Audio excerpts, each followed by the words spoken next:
It all sort of started in the 60s when my brother Frankie went to fight in Vietnam. It just seemed like the whole world had gone crazy. Assassinations, protests, riots, police brutality. But when the 70s started and Vietnam was over, everybody did a 180 and it was party time. Disco, Superfly, Soul Train, and sports. Sports really went crazy, mostly for Dr. J and the ABA. In the swirl of all that madness, I met a man named Rum. He was a powerful. His touch was not rehearsed, and his letters were spontaneous and full of whispered messages. And I was listening, and listening, and listening. Dear Rose, it's now 2:35 a.m. here in Indiana. You see, I was asleep, but couldn't stay asleep.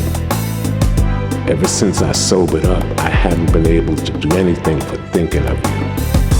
I really worry about you. I worry if you... The firelight danced on his bare shoulders in 1,000 different shades of gold and bronze, with that blue-black undertone unique to brothers. Something about the whole scene ran a shiver through me.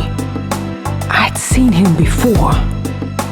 The left side of his face was in shadow, transforming his features into a face I knew from somewhere else. Sometime else. In the distance of my memory, I heard drums. I closed my eyes and moved toward the sound. I dreamed about Frankie that night. All the news reports I'd watched while he was in Vietnam re-emerged in my mind.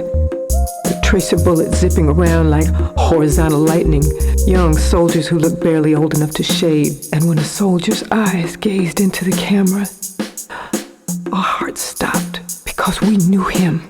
He was our friend, our defender, our father, our son. He was my brother. My brother. Hey, Rosie, I'm one day closer to being home. And I'm not writing to tell you when I get my release either. I want to surprise you. So just be looking for me on the front porch, cause someday soon, that's where I'll be. Love, Frankie. So, Rose, whenever you feel lonely for me, just remember that I'm feeling lonely for you too. And when I can't be with you, I touch you with my thoughts. Love, Rome.